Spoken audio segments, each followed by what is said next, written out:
What's going on, everybody? Welcome to the Alex Cuesta Show. How's everybody doing out there on this Wednesday, April 26th of 2023? I am Alex Cuesta, the name on the show. I still have not been able to shake David. He continues to come back. I do not understand why. Hi, David. You will never get rid of me, especially now that the Jets finally traded for Aaron Rodgers. I'm way too happy of a person for now. We'll see what happens, but for now. We'll see what happens. You know, here's my thing, and I'm going to go on a quick little side about the Jets because it's my show and I can. With Jets fans that are like, oh, this is a bad move. I want it. You guys are just afraid of having something nice. Jets fans that are poo-pooing this, they just want, and Don LaGreca, I don't listen to the Michael K show, but Don LaGreca is the best part of it. And he had a caller that was poo-pooing this about a month ago.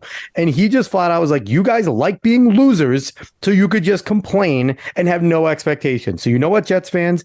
Embrace this. Aaron Rodgers had like his worst season of his career last year. And it would have probably been like the second best season in Jets history. All right. 32 touchdowns, 3,500 yards, almost 70% or whatever, or 65%. Like we would have been a 10, 11 win team last year. So shut up, enjoy Aaron Rodgers, and hopefully we get something fun out of it. Stop being bitches. That's all I got to say. Anyway, before we get into the fun stuff, like, share, follow, subscribe, rate 5 stars on Spotify and iTunes. Spread this word of mouth and go find us on the socials at the Alex Cuesta Show. So last week, Dave, we had a great show. We had Unwokeable from the Unwokeable podcast on. And if you're listening to this and you're hearing some woke nonsense in your workplace, or your kids are having it in their schools, or just in general, you talk to someone and they say some woke stuff and you don't know how to go about combating it, listen to last week's show. We broke down wokeness and all that nonsense going in there with Unwokeable. So, and he's a great resource. Shoot him a message if you have any problems with that stuff. He's very open. But yeah, that was a great show last week. But this week, Dave, I feel like we're completing an arc right now. Like we started an arc about a month and change ago, and now we get to complete it. This week's guest is Epic Mike. He is a co-founder of the EpicVerse and a regular on Geeks and Gamers, also known as the diversity hire for Geeks and Gamers. But what's going on, brother? How are you? Hey, man. Thank you for having me. I'm glad to be here. Yeah. First of all, yeah, the diversity hire, that is my official title. I gave it to myself, but Eric doesn't count. Eric July doesn't count. Eric July does not count. No, my favorite part about it is I put that on my Twitter bio as a joke, and I get people that like unironically would be like, oh, so you're just a diversity hire, huh? Wow. What is it like to just be hired for that? And I'm like, yeah, I don't know, man. It's just ask KJP. She would be able to answer that question much better. Corinne Jean-Pierre. Yeah. But apparently people are like, yeah, he unironically put that on his bio. I'm like, yep, I love that. I would totally work for a company for no other reason than I'm black. Yeah. Yeah.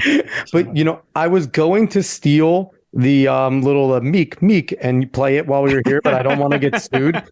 So I decided not to theft that. You don't want to get attacked by Krista, man. That's scary. No, Krista honestly is the most threatening person in the whole entire. Just when you don't want to piss her off. You don't want to piss any of the ladies off there. They are the ones that make the whole entire cog go. And maybe that's why we're not super successful. We have no ladies here. Anyway, we are in for a really fun show. Pumped to have you on. Once again, I said we're completing an arc because a month and change ago, we had Josiah Rises on, which is one half of the EpicVerse. You are the other half. I want to start off. Let's talk about the EpicVerse a little bit. Yeah, man. Why start the EpicVerse? Where was the need that you saw that needed to be filled? Yeah, so why the EpicVerse is a beautiful, poignant question. Me and Josiah have known each other for a long time. We've been friends for years, and we have been working on just projects here and there for years. We've worked on ranging from board games to TV shows, different ideas, and they've just never been either. There wasn't a situation for them to happen. We just didn't have the time, or whatever the reason was. And a big part of this started because in 2020, we were kind of all sitting at home. All of us were sitting at home, not knowing what to do. And me and Josiah were like, "Hey, we want to do something fun and do something unique. So we started this channel called Epic Man. It's still on YouTube somewhere if you look for it. Nice. And we were doing like food reviews and just hanging out and doing stupid stuff. And it was just a fun time. It was just us enjoying being creative. And we got done with it, and Josiah got really busy again, and I got busy, and we're like, hey, we really got to put this channel on ice. We just don't have the time to keep it going, unfortunately. But we were sitting there and we're like, dude, I miss making content. I miss making stuff. And really what we really wanted to make was movies. And we were like, going into 2021, we were like, we really want to make movies. What if we looked into trying to make some like short films or some indie content or something just for ourselves, And I was like, dude, I really want to do that. So we just kind of started tossing ideas around. We came up with some ideas for some stuff we wanted to work on and shoot. And we're like, you know what? What if we just made this a full-fledged thing? What if we just went all the way with it? We just decided, let's do a whole production company that we want to just work on. And we'll just start slow and we'll slowly build what we want to build and build a team and do everything like that we want to do. And then a very small YouTuber that not a lot of people know in 2022 decided to create a comic book. His name is Eric July. No one knows that guy. Who is he? Yeah, who's that guy? I think he teaches people how to Dougie. Yeah, it must be. Yeah.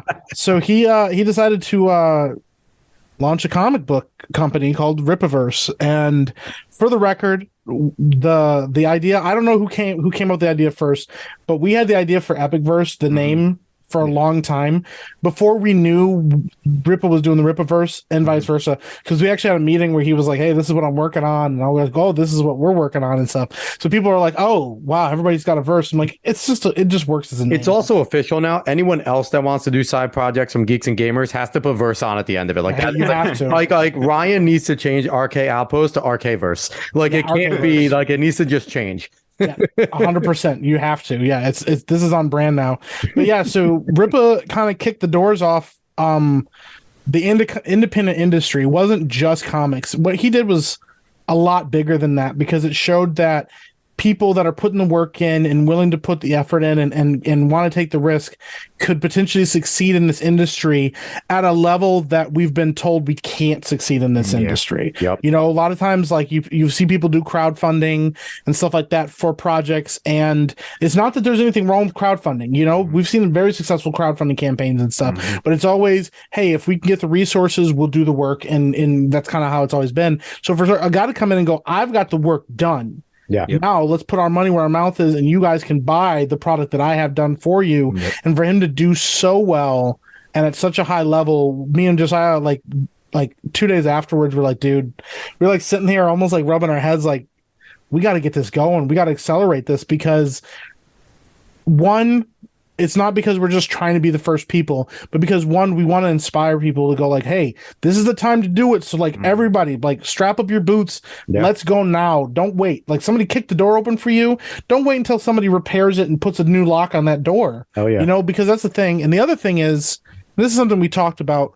We want to get into the industry, like specifically movies and TV and stuff, before the bad actors come in and go, hey, we're doing independent stuff too, and we love independent. It's like you'll see somebody like Rippa do something, and then you'll see people follow him that are real, legitimate people that love the industry, love comics, love storytelling, and want to do it. You also get people that just want to capitalize on that. Yep. Hey, he's independent. And a lot of times what happens is these bigger corporations will shell out a ton of money to people behind the scenes. All kinds of crazy stuff happens in this industry. So we're just like, we need to get going now, strike while the iron is hot, and get in here and do this. So we just like, hey, we already know kind of what we want to do, and we just hit the ground running with it. And that's kind of what we've been doing, is just kind of running and gunning. We're putting together a team. We're building structure and things like that. We're also kind of doing in the middle of like kind of on the fly, trying to make sure that we know that like what we're doing is solid, but also kind of doing it as rapidly as we can, which has been the difficult challenge. But yeah, so that long-winded answer at the end of the day, why EpicVerse is because I don't think there's a better time than now. I've said this on my Twitch before. I've said this on Tuesday Night's Main Event. I've said this all over, and I'll keep saying it. There is not a better time than now to create something new, to create something unique, to create something independent. Because the thing is, if you fail, this is the perfect time to fail at it. Yeah. If you're going to do it and you screw up or it doesn't go the way you do, that's okay. Now you can learn how to not do it. You can get up, dust yourself off, and get back to it. Whereas before, people would fail and then they would get shut out of the industry. They get blackballed. Nobody want to work with them, or everybody be, oh, no. They're for every 10 people that fail, one person will succeed. That one person can help other people then grow and build and do things. So like, it's just the perfect time to do it. And with the community that we're in and how much support there is in that community, like this is the perfect group to do it with, because even if you fail or even if what you have isn't what people wanted or whatever, like there's so much room for growth and change and development that like even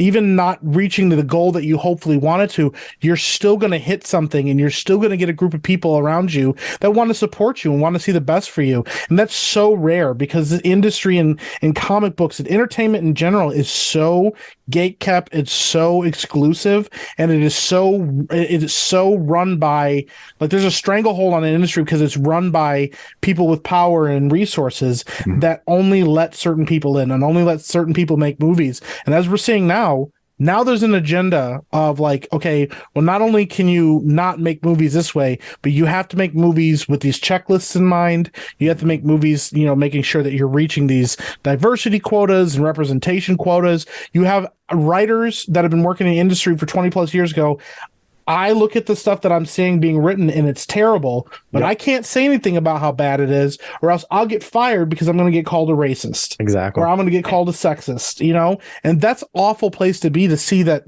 people are leveraging their diversity or their demographics to keep their jobs instead of them being the best people for the job. I'm all about giving people an equal opportunity, and that's important. It is important to know that, guess what? Like, there are writers that are very creative from every corner of the world in all demographics, poor, rich, straight, gay, black, white, all of it. And those people should all have opportunities, but but that's not what's happening. What's happening is they're just giving the job to anybody that makes enough noise about their quotas and about their demographics, and then they're being giving those jobs whether they're qualified or not. And people that are actually qualified are not being given opportunities, and that's the part that doesn't work. And that's why we're seeing these industries struggling now, because their storytelling is so defunct, their creativity is so in the toilet. They have nothing else but to like steal something and try to like hijack it. So in my job, I talk to people every day, different people. I'm a driving instructor, and some of these people are really artistic, and not everyone, we don't agree politically on things, and I don't really bring it up, but I talk about their likes, and top to bottom, any of the creative people I talk to, it doesn't matter what they are, demographic, anything, they all mention the lack of creativity and the fact that the forced diversity. And we used to, I've been writing a book for 10 years. It's taken forever. It may never get done. But I talked about how the fact that as I'm writing it, my characters are telling me where they want to go as I write it. I'm not writing it with anything in mind. And I feel like a movie is kind of similar, where you're writing it as you're doing it. You kind of see things like, okay, would this be in character? No, that's what my character wants to say. Like, this is in character for what they want. And it's different now, where it's like, no, I need to write black gay girl. Black gay girl is the important part. Let's do things that black gay girl may do. And it's like, no, that's not true. The girl could be a lesbian black girl, but that's not all that needs to be about her. Like, what is her personality? Who is she? Yes. And we're seeing that. And, you mentioned the community that, big in the geek and gamers community. And one of the things I think is cool is, obviously Jeremy worked his ass off with Geeks and Gamers to get it where it is. And it seems like he's just really, really supportive of, Rippa going off and doing his thing. And obviously Eric has had a gigantic following. He's on the Blaze and things like that. But people, like yourself, like Josiah, who you guys are all from that similar YouTube community, being able to also use the Geeks and Gamers audience to promote EpicVerse, which I think is, you don't see that very often, where someone has that type of altruistic like mode about them, where it's like, no, I'm cool with you. I like you. Let's get you big. And we saw, with Gary from Nerdrotic, just did that for G Prime and Razor Fist with their, Western that is coming out. Yeah. And we see all this type of cool stuff going on. So what has that been like with, working with Geeks and Gamers and Jeremy, and when you guys kind of said like, hey, we want to do our own thing? What was his response to you guys when you were like, we want to kind of branch out and do something different. Yeah. Well, dude, that's the biggest thing with Jeremy and Geeks and Gamers. He has always encouraged his people to do their own things. Like he's like, you know what? I've been very blessed to be on the channel and be part of it. It's not about how big you are. It's not about any of that. It's about, like, are you good for this brand? Can you be a team player? And yeah, he's always encouraging people, go make your own YouTube channels, go start your own thing, go work on stuff, give yourself a brand, build yourself a brand. And the help is there, the resources are there, and the advice is there from somebody that's already doing it. Yeah. So that's always been huge. But yeah, I remember when, me and Josiah talked to Jeremy and said, hey, this is what we want to do. He said, dude, I love it. He's like, you guys got to go do it. Like you got to. An awesome base of built in tens of thousands of people that you're talking to nightly about your things going on, which, that's a springboard that a lot of people don't have. And I'm confident that you and Josiah are going to take advantage of it, and that we're going to be able to see something that's freaking incredible when you guys bring some things out. Yeah, well, that's certainly what we're trying to do, man. It's a lot of work. Movies are a lot of work. Shows are a lot of work. But that's what we're trying to do, is cultivate something special. And Jeremy, we showed Jeremy the very first project that we did for EpicVerse. He's bragged about it a couple times. So yeah, we showed him the very first thing, and he sat down and he was like, "Wow." He goes, "Okay." He's like, if you guys keep working like this and keep putting your best foot forward and keep going at it like this, he's like, I'm excited to see what you guys have, and we have grown so significantly just from that first project to where we are now. And Jeremy hasn't seen some of the newer stuff we've done, but the thing is, he's been supportive of us right where we were, right at the very beginning of all of this, just going like, hey, this is what we're just trying to do. And, I think we could have put a lot less work into this and still seen success. But that's the thing. We don't want it to be about taking advantage of the audience that we're being given. We want it to be about how can we give you guys the best thing that we have, or whatever resources we have available to us now, because the guarantee is that whatever you help us with now, like whatever you guys see now, it's just going to get better. And you have more pride in the things you work your ass off on, right? Yes. If you just half-assed it and put it out at success, it'll be like, yeah, that one. But you have more pride in, those types of things. So, yes. I'm pumped to see it. So what can we expect? Can you give us any synopses of things that are coming out soon? What type of things can we expect from you guys? Like give us something. Give us some exclusives. I'll give you something. Okay, so this is 100% an exclusive because it's kind of been talked about already. Josiah mentioned this on Tuesday night's main event, but I think that's since he's been on you guys' show. So we were working on, and we've been working on a short film, a Viking short film with Jake the Viking and Fear the Beardo. Yep. That's one of those projects that I heard they had a fight scene, and it's incredible. They had a fight scene in it. We put a lot of work into it. It started. I'll kind of give you guys a behind the scene of like the. Not every project starts like this, but just I was like, hey, listen, I had an idea for like, what if we did a short film and we had this kind of concept in it, and I was like, okay. And he's like, so we do this. I'm not going to say what it is because I want you guys to see it. But he goes, we try this, we do this, and then this is what happens from it. And I'm like, okay, I have an idea. And we've known Jake for a while, and we've wanted to work with Jake for a while and stuff.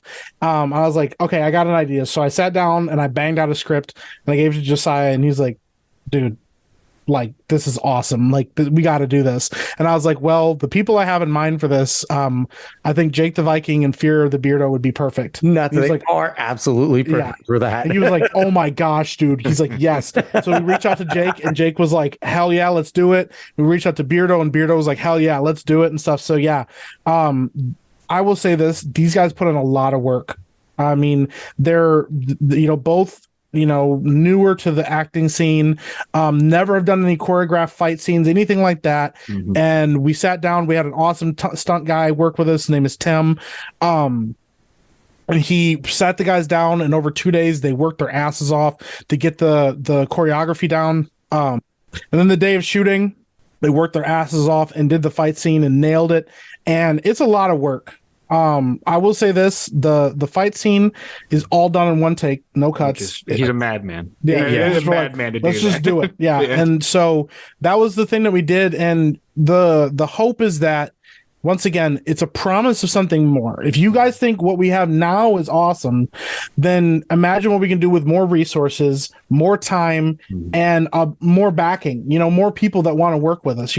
Right now, we've been very blessed to have, a lot of connections with geeks and gamers. That's another thing is, we wouldn't have been able to work with Jake the Viking. We would have found somebody else to do it, but they wouldn't have been as good. Like we've been blessed to be able to work with people like Jake and Beardo. And you've met these guys before, right? So they're also kind of invested in doing well for you. If they agree to it, they know you and Josiah. They've talked to you guys many a times. So there is a little bit of a difference there with just hiring an actor that you don't know, as opposed to some people who you're friends with, or at least friendly enough that, you support each other. So there is a difference 100% to that. Yeah, there is. And it's like, there's the adage, like it's better to be feared than it is to be loved.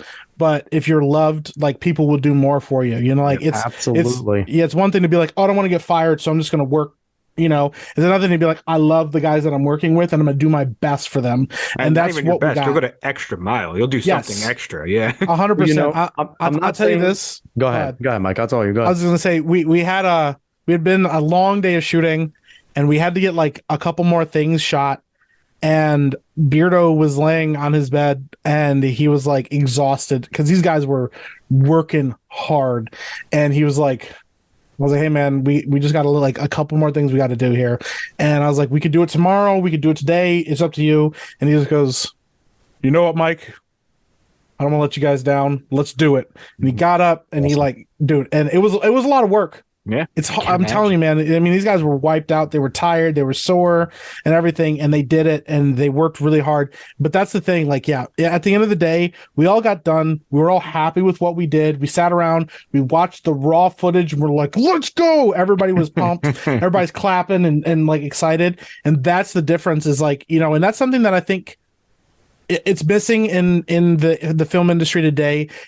Because there's so many moving parts, because you have, like you said, strangers and things like that, it's rare to have like almost feel like a family or like, this is what you're getting when you work on a film. There are very few people in the industry that have that, but like, it's funny when you look at like somebody like Christopher Nolan, or you look at somebody like Quentin Tarantino, they use a lot of the same actors and a lot of the same people. Tim Burton, because they know what they're getting. Adam Sandler and his crew. They know what they're getting from these projects. They know what they're getting from these people. And so they're going to give their best. And like you said, more than their best if they can, because they already know who they're working with and what they're working to accomplish. And that's what we're hoping to build right now with EpicVerse.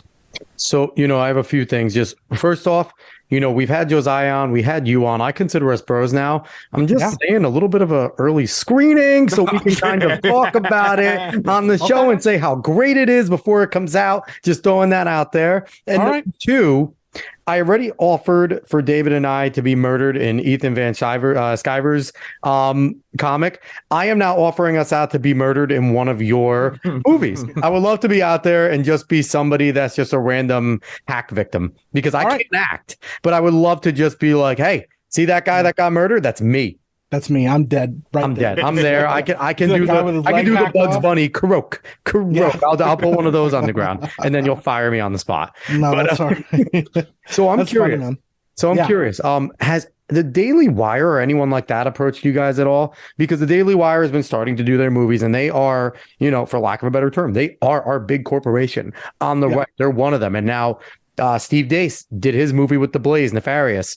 Has any of them kind of reached out to you to maybe try and eat the EpicVerse before it exists and be like, hey, we're $1 million corporations. We can give you X, Y, and Z as long as you give us all the rights. Have you had any of that yet? So fortunately, we actually haven't had any of that. I won't say who we have or haven't talked to. I will say we haven't had any offers to buy the EpicVerse yet. Even if we did, though, we would tell them no. But I will say we've got the support has been awesome. There's been a lot of people behind the scenes that have reached out to us and said, hey, we love what you're doing. Or, hey, we've had people in the industry like that work directly with Hollywood that have been like, dude, we love what you guys are doing. Like, awesome. How can we help? Things like that. We've also had people that work in the independent circuit that have been the same way. We've also had people that don't directly work in Hollywood, but have, they have family members or people that work in there that have also reached out to us. So there's been a lot of that, but we haven't had any offers to buy the company yet. Fortunately, I'm kind of glad because I don't want to turn that down. I mean, like, I don't want, but it's like Ripa said, like if somebody offered us, $1 million to buy EpicVerse, we would tell them, cool, no, but you could invest that $1 million in a project that we're working on, because at the end of the day, this is something I was actually going to say on Tuesday night's main event. I didn't get a chance to last time we were on, but we were talking about, the industry, and a lot of people are talking about like this writer's strike, and they're like, oh, this is my chance to like go work there or try to get a job as a writer. I'm not saying you shouldn't. If you think you have the capability, if you have the connections, and this is your chance to get your foot in the door, get your foot in the door and then do your best. But here's the thing, do not compromise your skill, your abilities for these companies. Yep. If you walk in the door and say, I'm going to write for you guys, and they let you write whatever you're going to write, and you pull a Picard season 3 and you put a quality show out with quality writing, get fired. It'd be better for you to then get fired later because you refuse to give up your morals or give up your standing than it would be for you to get caught in the rat race. Because here's how this works. So let's say, me and Josiah, we start the EpicVerse and we're working on things, and then a company, not the Blaze, but let's say a studio that's on the other side, in Hollywood or something, offers, hey, we're going to give you guys $20 million for your EpicVerse thing. And we go, oh, wow, $20 million, that's a lot of money. They take that, and we take that money, and we say, cool, the EpicVerse is now yours, or, oh, we'll work with you guys or whatever. And then we're working with them, and now they have leverage to say, well, we want you guys to try to do this, or can you guys do this a little bit more? Or, we're not seeing this. Can you guys do more of this? And now you're beholden to them. Now you're beholden to them, and what you don't see is that when they looked at the product and they offered you that $20 million, it's because they knew they could make $100 million. Yep. They knew they could make $1 billion. They gave George Lucas $4 billion for Star Wars. And at the time we were like, that's so much money. How could you turn that down? But it's because they knew Star Wars was worth more than $4 billion. See, what I think you do is, if you fall in that situation where someone says $20 million, say, yeah, but no non-compete. That's it. I'll take your money, but there's no non-compete, because then I'll just take your money and start something with $20 million I didn't have. And now I'll make a 20 million, a much better product with all my money. Yeah. And now I'll outbeat you with my former thing, because I'm still better at what I do than you. That would be the only way I would do it, which these companies wouldn't do that, right? Because usually they would never do that. 20 million, and here's a 5, 6, 10-year non-compete. And that's how they sucker people in. It's like, yeah. Dave Chappelle really kind of like blew the doors off of him. I use him a lot in a lot of talks about, like, anytime I'm on shows and stuff, because he kind of exposed the comedy, side of things when he got the rights back to his own show, which does not happen. Like, people don't understand, like, that does not happen in the industry. Like, Paul McCartney watched Michael Jackson buy the rights to the Beatles right in front of him, and he couldn't do anything about it. Imagine you have a product that you worked your whole life on, and somebody that has no interest in you at all, doesn't even maybe know you or something, comes along and buys the rights to your stuff. With also, no why you interest don't in go who you public, right? If you really want to keep your stuff yours, you don't go public, because it's very easy to get it taken away from you. But you'll be pressured to go public because that's what everybody does. But a lot of these companies don't even own the rights to their stuff, a lot of their stuff anymore. But like, he was trying to explain, like, these contracts say some of the most crazy things, like, basically in perpetuity they own your likeness and the likeness of your IP, in the known universe for till the end of time and things like that. There's all these clauses and things that are built into that don't make any sense to a regular person unless you're a lawyer. But they know that when they walk away, they're the ones getting the benefit. They're the ones walking with profit. No company is going to spend into debt for a product that they know that they can get benefit from. They bought Star Wars knowing that $4 billion, they could make way more than that in the future. And they, frankly, they did in the beginning. Now they're not, but they did in the beginning. I hope they lose 20 billion. Those, I definitely hope so too. And it's something that, Crowder tried to expose. Now, I know Crowder's kind of in a little hot water with Dave Landau right now, and the things that came out there, but it's essentially what Crowder was trying to do with the Daily Wire, where it was a very similar thing, basically, like, hey, you're now going to own all of Louder with Crowder. And we're kind of seeing that a little bit because the Blaze still runs a Louder with Crowder Twitter with Brodigan, being the main person behind it, which I always found a little bit weird, seeing something coming from Louder with Crowder, but knowing that it's not from him, but it's the Blaze product that they were allowed to keep that Twitter. So it is something like that. Now, I want to jump to another thing. So you and Josiah start this company. You're doing your thing. What are your influences specifically to yourself that make you the writer, make you the person that you are for these movies and TV shows? Oh, wow. That's a really good question. Get deep. Boy, oh boy. Yeah. So like growing up,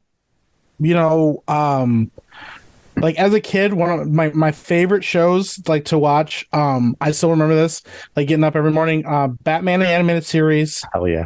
Spider-Man the animated series, and then Power Rangers were like my 3 go-to shows when I was a kid. And Spider-Man with no punching and kicking, only kicking, only shoulder hits. We didn't realize as kids, but he was only shouldering people. Yeah. And now I look back and I'm like, what the hell? Like, oh man, why didn't you kick that guy? Yeah. And then X-Men the animated series when I was a slight bit older.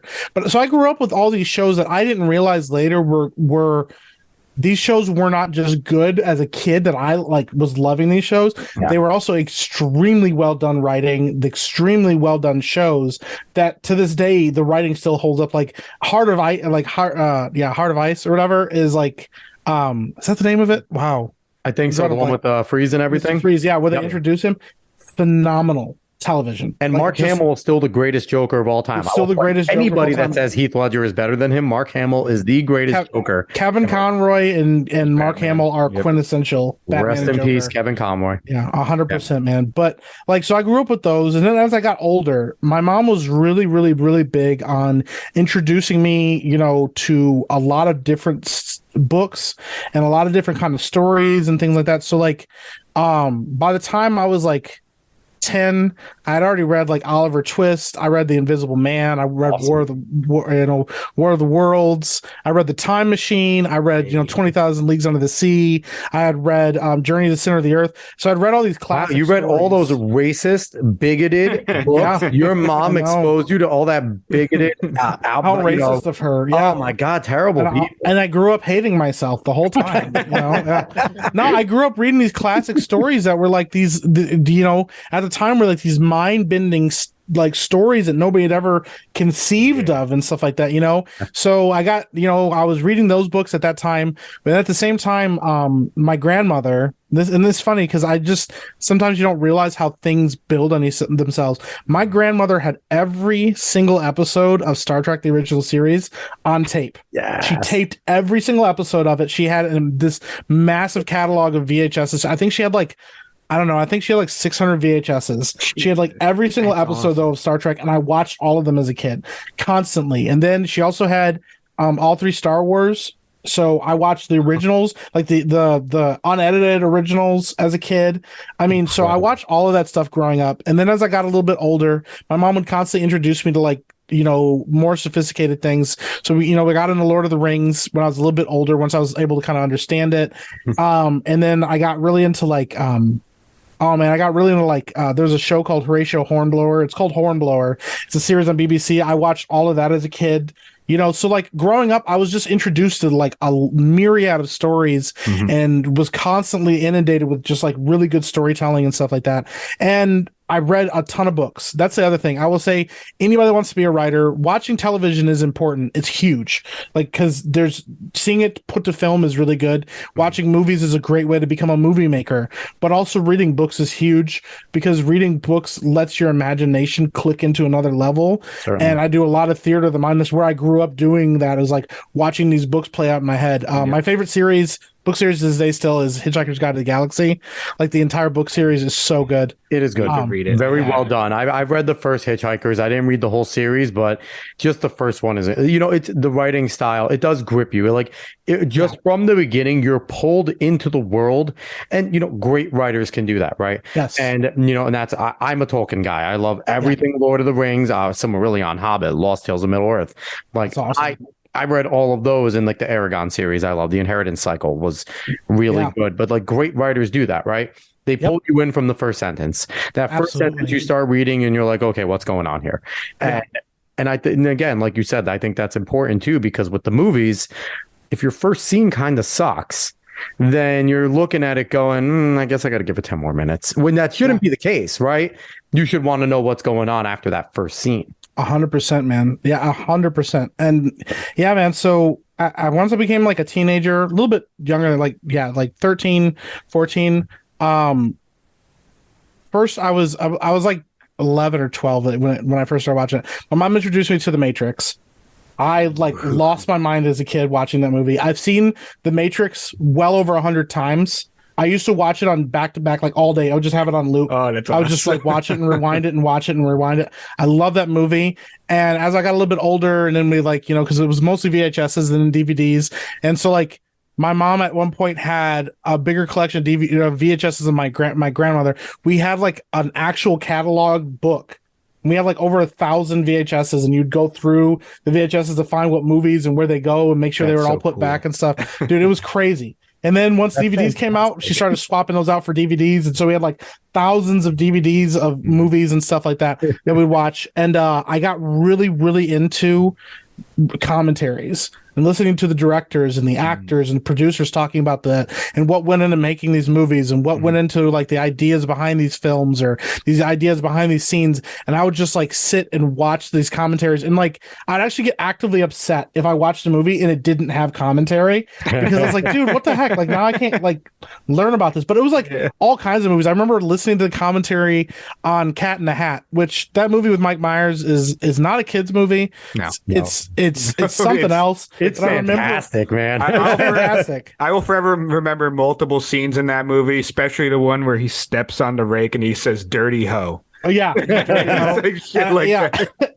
And I remember watching that, and the commentary, I think it was the director and Alec Baldwin, and like the whole movie, they're like drooling over the mother, and they're like talking about how hot she is. And I remember like I was like, I don't understand what's happening, but like it was just one of those things. Like, so yeah, all of that like just constantly inundated. And then I graduated from high school, and I had been like writing short stories and writing things. Me and my buddy came up with our own like comic book series that we wrote that were like ridiculous parodies of people that we went to school with. And they all like went on these crazy adventures, and it was just like this nuts thing. And then I graduated from high school, and reality set in, and I started working in a factory for my first job ever. And I was like, oh, this sucks. And I was sitting around bored out of my mind. And then one day, my imagination was like, hey man, if you're bored, like we could just start thinking up stuff. And I was like, okay. So I thought up this story idea for like this television show, and I started like going through the different characters and the different character motivations and the ideas and how long I'd want this show to be. And I have the notebooks. I have 2 notebooks still, and they were just full of these character arcs and these storylines and how I was going to explore these different things and how I'd like put it all together. And I wrote this entire show in like the course of like 3 months. And I was like, dude, this is crazy. I love doing this. And it's kind of where I started falling in love with like filmmaking and the writing portion of films and stuff like that. And as I got older, eventually, I got married, I had kids, and life was just being life. And I didn't have time to do a TV show, but I wanted to. And I was and I came up with other ideas. And my wife is very creative and very, very, very smart. And she's constantly like, you should do something with these ideas. You got to do something with these. And I'm like, you're right, I should do something. And I was constantly doubting myself. And then, Q, running into Josiah. And I was like, he's like, hey, I'm this filmmaker, I'm this creative, and I'm just looking for people that want to sit down and create stuff and want to talk about stuff. And so like the first time we ever met, like we brought our families and we sat down at a park, we just started talking about movies, and we talked for like 3 hours, and we're like, dude, incredible. This is it. Like this is like we're locked in. Like this is the thing. And we just been ever since, and just constantly talking about creativity and creative things. And then, in 2020, I was like, all right, I'm gonna put my money where my mouth is as far as learning actually how to do it. So I got a hold of this group in LA. They're called Act One, and they're a Christian company but they do a course on screenwriting, and they're like, hey, so if you want to be part of this course, you have to write a screenplay, or you have to give them a sample of your writing and stuff. I'd never written anything in my life, as far as like a screenplay or anything. I just knew how to write things. So I sat down. I was like, okay, what do I want to do? What's an idea I have? And I got this idea for a show in my head, or for a TV, or for a movie in my head. The opening of this movie. I wrote the screenplay. It was in the wrong format and everything. I wrote it off. I took a Google outline of like what it's supposed to look like, and I just tried to recreate it. And I sent it in to them, and they were like, dude, this is awesome. Is this your first time? And I was like, yeah, I've never written anything like this. They're like, this is really good for somebody that's never done this before.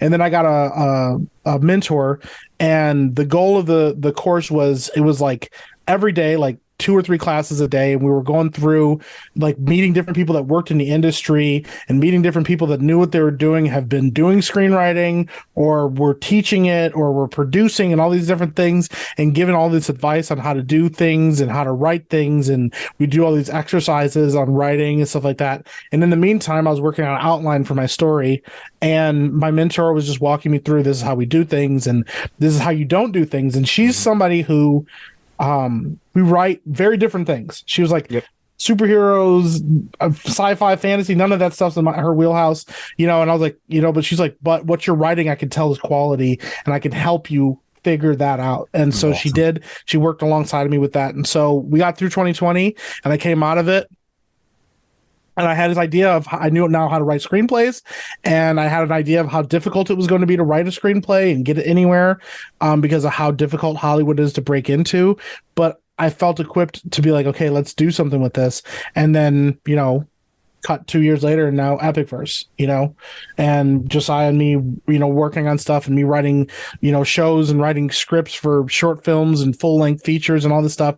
And just us being as creative as we want to be, and putting that forward and going, okay, let's see if we can give people something that they either haven't seen before, or give them something that they have seen that reminds them of a better time, like movies that they want to see, or ideas that they want to see put to story and put to film, instead of the same crap that we've been getting constantly from, Hollywood. So, and I love that, because, just hearing you talk on Geeks and Gamers and stuff, it's a different type of thing, right? With the commentary, but like hearing you actually go into what has made you and why you're doing this. Like, anybody could want to embark in an adventure and try to do something and think they're good at it, and you might be decent at it, but you actually put the time in to actually hone your craft, so that when you do put this out, when you guys do put out a feature film and the screenplay is there, it isn't sloppy. It is quality up to the level of a studio, that the screenplay is proper, that, the directions of the actors isn't clunky or awkward,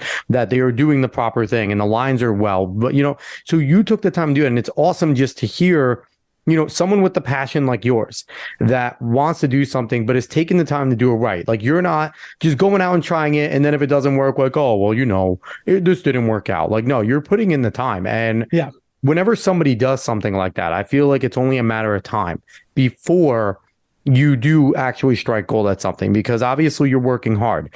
And if you work hard and don't give up, how many times have we heard actors that are like, oh, my first job was when I was 47, and now they're like multimillionaires? But it's because like they got better at their craft as they went. They hung around. They didn't give up. And it obviously takes support from your family. It takes people being willing to do those types of things and let you pursue it. But it takes a certain type of person, and it's encouraging. It's encouraging for, I think David and I, who are fully, backing Josiah and yourself. And we are very willing and extremely happy, and love the fact that you guys are coming on here and talking about it, and extremely excited to see what you guys do. But then it's like, also you hear this and it's like, I'm even more gung-ho, because I'm like, I know this is going to be freaking awesome. I know it's going to, and and I don't think the expectations are too high. And you're probably sitting there thinking like, hey man, relax. But I don't think the expectations are going to be too high. So just hearing this, it's just, I love it. I love the background. I love the fact that you are a giant nerd like myself and David.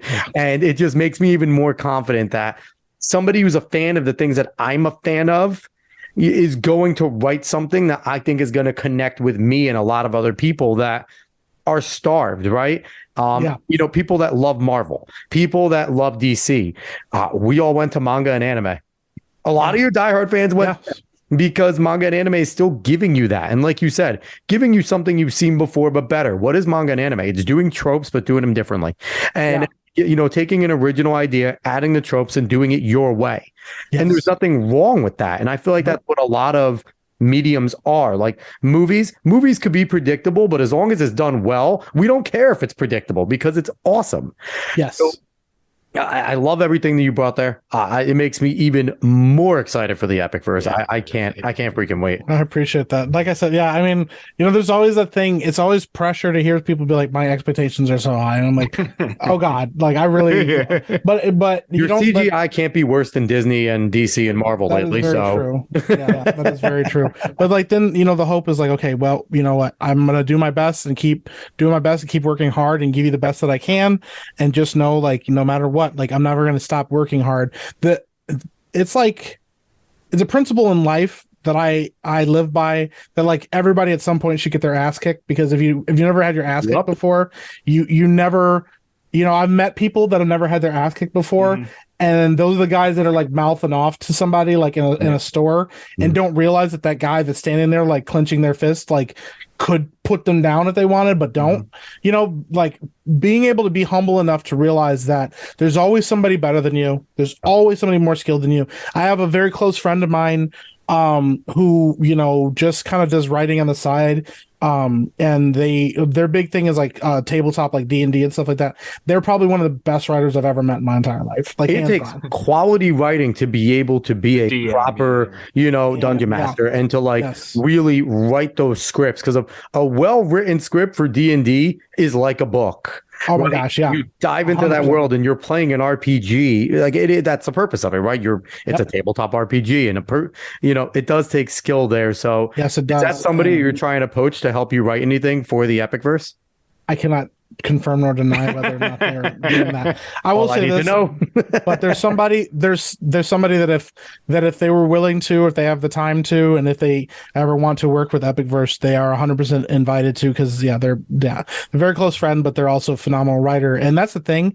There are people in some of the most unexpected places that are like some of the best writers, the best storytellers, or are equipped to become the best producers, the best camera people. And that's the other thing about EpicVerse that we really wanted to focus on, is like giving people a shot that don't get a shot and giving them a fair shot. Like the thing is, it's not that the stakes are low with EpicVerse. It's that we're small enough right now that we can bring people alongside of us. The pressure isn't about succeeding by going, we invested $80 million in this movie, so we have to get $160 million to break even, or all of that stuff. That kind of pressure means that you don't have time for experimentation. You don't have time to try something different. The hope is that we can try to do things differently and learn what works and stuff. And so on another side of it, it's like the best thing that we can do as storytellers, as creatives, is put our best foot forward and learn what does and doesn't work about movies, doesn't work about storytelling, doesn't work about interacting with an audience even, because the thing is, like, the unique part about EpicVerse is not that just that we're independent, it's that we're going to send you guys, put out product, and then get to listen to the immediate feedback. We can read comments and hear what people say. We can also listen to people and go, this is what we think. We have the opportunity to do early screenings of something. I can sit down in a Zoom call with like 12 people and go, here, this is what we got. What do you guys think? Things like that. There's a unique situation we're in where, excuse me, I talk so much that my mouth gets super dry. But it's a unique situation where we get to have immediate feedback, and we're not doing it in a way where we're like trying to do this like cloak and dagger thing that Marvel does, where they have to like keep it under wraps and stuff. We get to talk to our audience and work things out and figure things out, and then get better from it. And that's the thing, is I think a lot of people, like you said, they'll try, they'll fail, and then they'll just give up. And I'm like, if you gave up, then it wasn't really your dream. Exactly. Like that's a brittle spirit. That's what Dave Chappelle calls a brittle spirit. It's like, I gave up in Hollywood because somebody was mean to me one time in a production. It's like, okay, well, like, you know what? People are mean. You know, like, it is what it is. It's all like those girls with Harvey Weinstein didn't give up. I mean, that's a low-brow joke. I'm sorry, but some of them did. And then my Hollywood dream is broken, and now they don't work in Hollywood anymore. Sure. And it's like, wow, your dream was to try to get couch casted in something and you gave up? Wow. Yeah. Instead of continuing to go on, continue to work through it. And guess what? Like when something is exposed, you go, hey, I was a victim of this, and now maybe I get a chance to get my shot. Oh, look at that. Because we know people that have been blackballed in Hollywood that are out there trying to do their best. Gina Carano got blackballed and got kicked out of Disney, you know, and got kicked out of Star Wars, you know, for no reason. So I'm curious, real quick with that. Is that any of your goal to get any of the conservative, you know, outwardly conservative men and women in Hollywood to eventually join on and do a movie with you? Obviously, their asking prices are probably significant at this point. But when you guys get to a point, like someone like a Vince Vaughn, I haven't seen Vince Vaughn work in forever, but Vince Vaughn is outwardly and unapologetically a conservative and on the right. You know, Gary, like, you know, Gary Sinise, how do you say Gary's last name? I'm terrible, but but he's another one. There's a few guys and girls out there that are outwardly conservative and not making as many films. You know, Chris Pratt may be the only one that's not necessarily conservative, but just a level-headed dude that keeps getting work. But is that a partial goal to kind of eventually get some of these more well-known individuals that you know jives with your and Josiah's philosophy? I mean, that would be awesome. It's not, I wouldn't say it's a goal, like that's something we're shooting for. You know, we talked about this early on in EpicVerse. I said, you know, we need to be willing to work with anybody that's willing to work with us. Yep. And that's kind of where it is. Like, you know, I wouldn't work with somebody just because they're a conservative or they align with my values, because not everybody that aligns with my values has talent. Yeah, you know, exactly. or, you know, and I think that that's sometimes the pitfall. I use this as an example, and I hate using this as an example because I don't ever mean to detract from what the people are doing, because, you know, but Christian films are terrible. Yeah, they're not great. They're not great. Like some of the, you know, like Passion of the Christ is probably the best Christian movie ever made. We have some decent quality stuff, and like Nefarious just came out. I have not seen Nefarious yet, but my friend Josiah has, you know, Eric July has, and a couple other people I know have, and they all say it's awesome and they love it. And I'm like, if you guys say it is awesome, but like, the fact is the bar is very low in Christian films, and part of that is because one, the focus is more on the message than it is on storytelling. Yep. And two, the other part of it is a lot of people just hire within the people that line up with their values, regardless of their skill or quality of acting, quality of writing, any of it. They'll just go, hey, I have an idea for a movie. And they'll go like, oh yeah, well, you're a Christian, so like, I'm sure that's a good movie. And it's like, that's not how that works. Like, you know, and I have a very, very, very strong belief. I don't know if you guys are Christians or not, but I am. And raised Catholic Christians. Okay. Yeah. So I have a very strong belief that if your master, the person you worship, the person you serve is the creator of the universe, then your stories should be to that level of creativity. The same level of creativity that people that like, you know, believe that we're calling themselves Christians made these massive cathedrals and made these massive temples to their gods, going, hey, I'm going to honor my God and my Savior with a beautiful piece of art that will stand the test of time, that everybody can look at and awe at, because the architecture isn't just about a beautiful building. It's about like, how can I honor the God that dwells in this building? So like, you have like, you know, like the cathedral, like Notre Dame and stuff. Like there's a love there because there was so much work. The Sistine Chapel, so much effort and work was in that. And that was actually one of the first things I ever heard when I started Act One. One of the ladies that started, her name is Barbara Nicolosi, and she's a Catholic, and she's a very good writer, and she's a stern storyteller and like stuff. And one of the things she said was she held up a picture of Precious Memories doll, and she had a picture of the Sistine Chapel.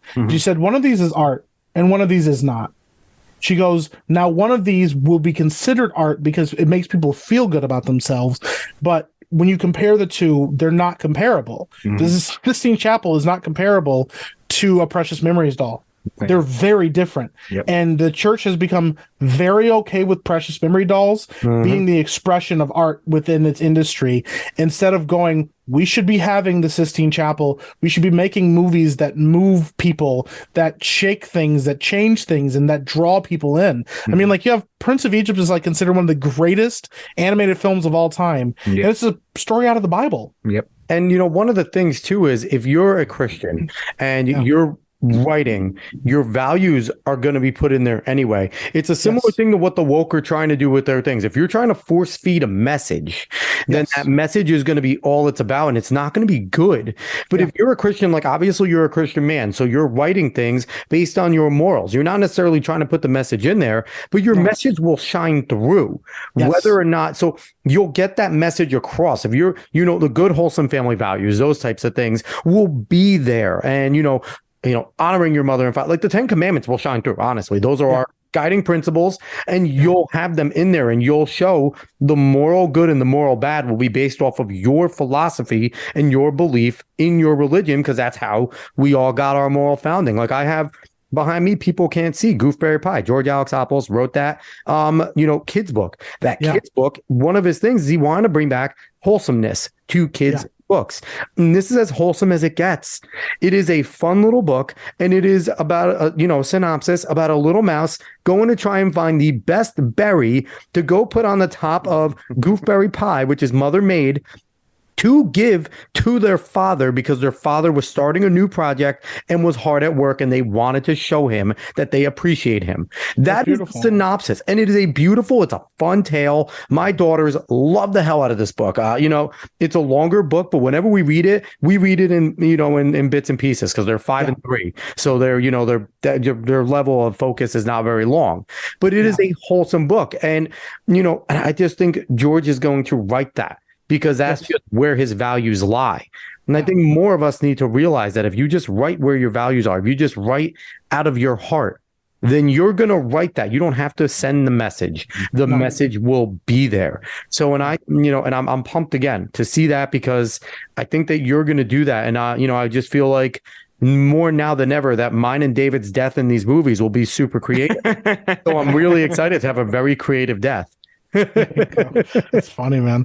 But that's exactly it. It naturally comes out of you. Your writing is an expression of who you are as a person. Yes. It always is. And so there are some people that write darker stories that are, and things like that, but there's still message in there. Like there's still truth to be had in any story that you're given. And the thing is, like, if you look at like Jesus's teachings, most of the time he's telling stories. It's all parables and stories. He told parables because he was trying to get to people that didn't understand. He was like, if I tell you what you're supposed to believe, you can take that or you can reject it. Chances are you'll reject it, but if I give you a story and I let you chew on that story and think on that story and meditate on that story, and then you go home and then you accept it for yourself, now that seed's fallen on good ground. Like because it's in you that you've made that decision, not in somebody else telling you what to do and other people arguing it or whatever. How do you argue against a story? And they're timeless. Those stories still guide us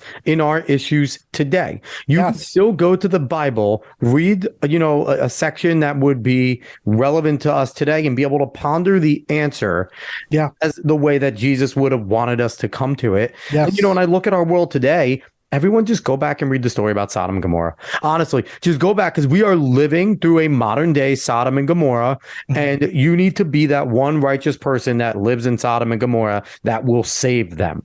And you be that one righteous person, because if there was one righteous individual there, then that they were not going to be, the people weren't going to be turned to stone and things like that weren't going to go on. But there was not a single righteous person there. And I just think that David and I, whether we knew it or not, starting this, talking to people like yourself, talking to a lot of people that share our values, we're trying to be those righteous people. We are trying to stand up and fight against the evils that we see occurring, the things that we see happening to kids, the things that we see happening to people in general, and the way that they're being misguided. And I think someone like you, someone like Josiah, are very important, because while you're not outwardly going like right-wing message, conservative message, you're creating good content that everyone can enjoy, and there's going to be a good message there, and then they're going to look up and they're going to say, oh, who's Epic Mike, who's Josiah Rises, oh, they're these guys, oh, they're Christian, they're on this is what they've said about this. And some people are going to turn away and say, oh, I don't like it anymore, because they're so. But you're going to have other people look at it and go, nah, I might not agree with them, but that's pretty cool, I can't wait to see what they do next. And that's where we win. The culture war, I feel like you guys are more important than you may even know for what you guys are doing right now. Yeah, I appreciate that. That means a lot. It's one of those things. Yeah, man. No pressure. No, yeah, no pressure at all. Yeah, that's really the big thing is like, yeah, there's a universality to storytelling that draws anybody and everybody into it, and then it is up to those people to decide whether or not they want to like take that story or they want to accept those values, accept that wisdom, because wisdom is wisdom regardless of whether you believe it or not, and that's the thing. It's like I have met people, left, right, center, libertarian, all kinds of things that they're like, hey, listen, I just want good storytelling, or I just want quality art or entertainment. That's all I'm looking for. And that's all that matters to them. And so anybody on any side can give that to them. And the problem and the reason sometimes we end up in the places we do is because any level of extreme, and I don't want to use the word extremism, but any level of extreme belief in a political system, getting to be a zealotry or something will like make that. you a zealot. Yes, because guess what? Like Paul was probably one of the best Jews that ever lived. He was killing a whole lot of Christians for it, and that's the problem you don't want to end up in, is you never want the pendulum to swing so far the other way that now you're persecuting or harming or attacking people for telling stories that you don't think fit with your alignment, but you also don't want to be in a position where you attack people and say you're doing wrong because you're not including the people I think you should in your stories. There's a balance to everything, and there's a way to reach people, and that's the thing at the end of the day. Like, no matter what your political alignment, we're all people. Yep. And that's the thing I think sometimes is forgotten, by Hollywood, and sometimes, by some of the more conservative people who have kind of shunned entertainment and shunned nerd things, and you're like, oh, that's for virgins and guys that live in their basement, and I'm like, a lot of us are like married with kids, and we grew up and, like, we love this stuff, man, and like we wouldn't even be the people we are without those things. Yeah. Most of those guys don't even have a girlfriend though. And have never pulled a girl in their life. A lot of them are incels. Not gonna lie. A lot of them are incels that are saying things like that, and it's kind of pathetic. And I'm excited for the first review to say that you made a white supremacist movie by the that I've never even met you. I'm excited because they will. Yeah. Oh yeah. Well, I've definitely been called a racist and talked about like that, and people are like, well, it doesn't matter. It's internalized racism. And if it's not internalized racism, then it's just that I hate black people. You're little b black. You're not big b. You're not politically black. Didn't you know that? You heard about this. Like you're the wrong type. My bad. I should just go somewhere and like preach on the corner about being black all the time,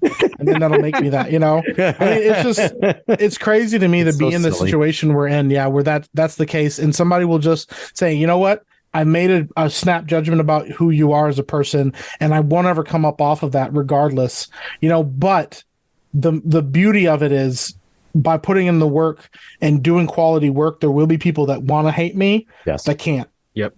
And that's okay. And the word of mouth will be king, right? Because you'll get those people that are kind of in the middle, and people like us that are supporting you. We're closer in ideology, definitely closer in faith to you. People aren't going to listen to us, right? When we go to them and say, listen to this, because they'll be like, no, we know what you are. You're obviously supporting him, but it's going to be those more middle of the rung people that maybe are socially left and a little more fiscally right that do watch it and go, this was really enjoyable. Then they go to their more extremist left friends and say, hey, watch this. Oh, that's by Epic Mike and Josiah. Haven't you heard about them? Yeah, I have. And, but it was really good. And eventually getting those people to watch it and going, I hate those guys, but this was a decent product. Yes. And that's where it will break through. And the culture will break through shift. And yes, if it's good, it will occur and it will continue to snowball and get good. And, I'm super excited about what you guys are doing. And, we had a lot more to talk about on this show today, but I ran honestly, a lot. I loved every moment of hearing what the EpicVerse is going to be, what you as a writer, as one of the co-founders, and I couldn't stop it because hearing your passion for what you're doing, I think is important. And I think it's something that, you obviously have your Twitch channel, but a lot of people do know you from Geeks and Gamers, and that's a very big group of people. So we don't get to hear you being this passionate and describing things the way you are as often. So I really loved this show, and I really thought this episode was great, Mike. I appreciate you coming. Yeah, man. Thank you guys for having me. Honestly, it means a lot, and I just love meeting the different people in our community, and even like on the outskirts of our community, they're like, "Oh, I kind of churchly know you and stuff." So, no, man, it was an honor. It always means the world to me to hear people are excited for what we have going on. It's very surreal, but the thing is, like, at the end of the day, you know, I just hope that if it inspires one person to go out, if it inspires you to sit down and go, I'm going to bang out like 15 more paragraphs of my book, like, awesome. You know, because that's at the end of the day, like, you're going to write a book that nobody else in the world can write. It doesn't matter. Even if it looks like somebody else's story, it doesn't matter. Nobody can write the story that you can write. David's read the first 3 chapters and he's mad at me for over a year now. Multiple years for not finishing it. Yeah, but I just, man, it's encouragement to you, you know, to David, to anybody that wants to create. And it doesn't even have to be books. It doesn't have to be stories. It doesn't have to be entertainment. It could be literally like, hey, I have an idea for a new way to build a chair. It could be anything. Go out and do it, man. Because, like, this is the time. And the thing is, you may do something that you don't realize inspires somebody to make something even better than you. My hope is that I inspire people to write stories that blow my mind. That I want that. I want my kids to go like, hey, I like what you did, Dad, and that's awesome, but I think I have a better way to tell stories than you do. Or whatever it is, you know, because that it's precept upon precept, you know, it's glory to glory. Like, you build upon things that have existed before. I don't want to be the stopgap to stop people from going past me. I want people to blow past me and explode onto the scene with something amazing, and know that, like, guess what? I got your back. Because it's not about me being the best. It's about me doing the best I can do, and everybody else around me doing the best they can do. So, yeah, man, I appreciate it a lot. I really do. Absolutely. Dave, before we jump out of here, you have anything to say? Because you were just watching, and we're officially fanboys, so we're just kind of hanging out. We're really fun.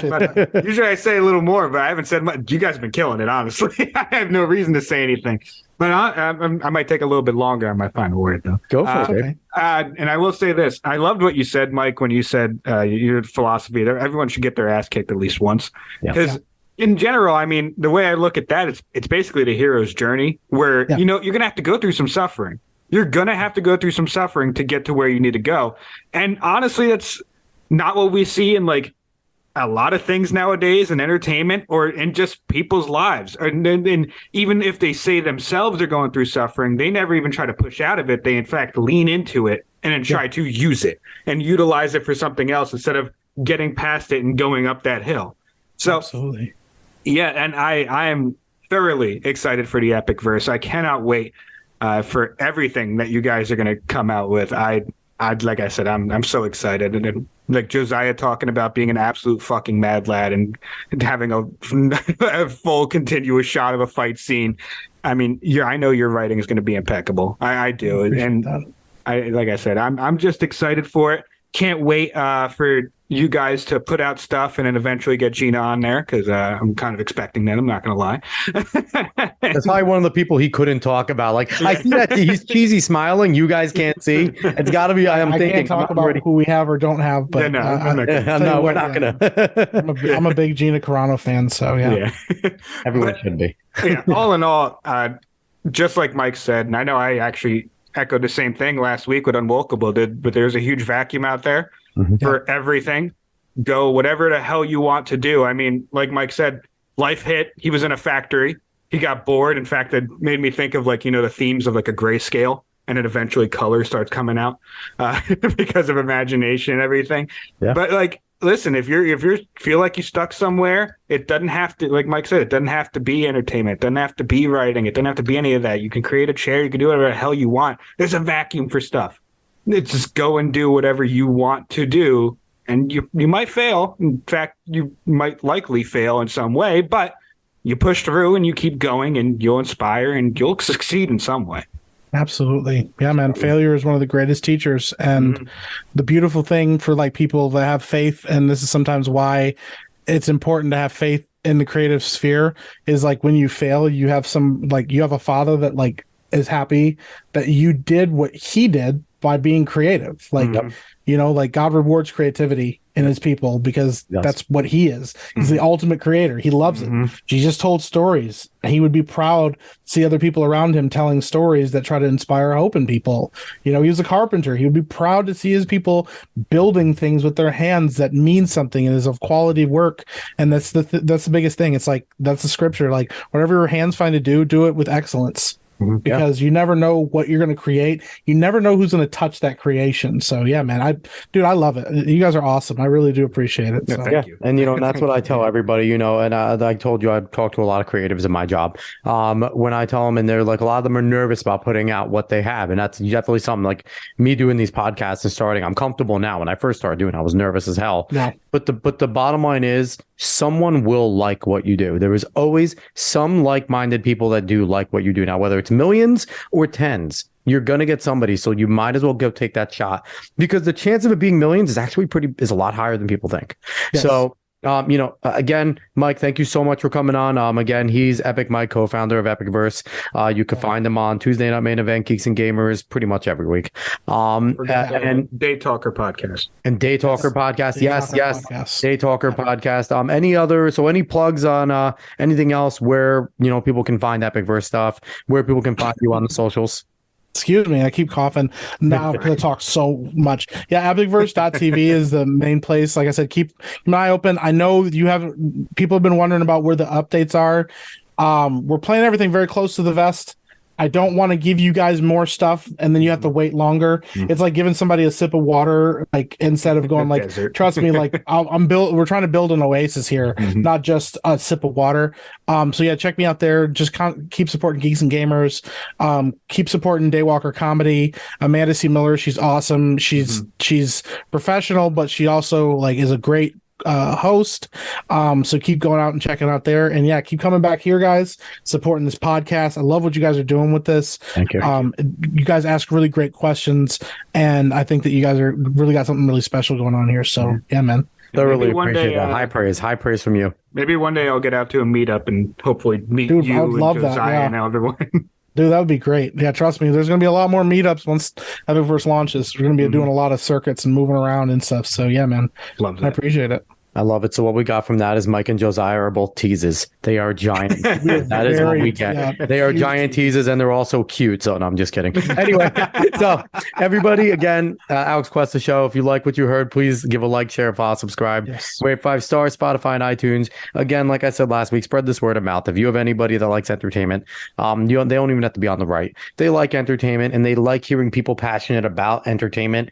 Tell them to find the show, because you're not going to find the show with a creator that is more passionate about his craft. And hearing, we don't get to dive into writers. We don't get to dive into producers. We talk to a lot of actors, but we don't talk to the people behind the scenes that give the actors their direction, their purpose. And it was cool to hear somebody that is bringing these actors and what they do, the base of them, their skeleton, their bones. And just hearing your inspiration was fun. It inspired me to be better.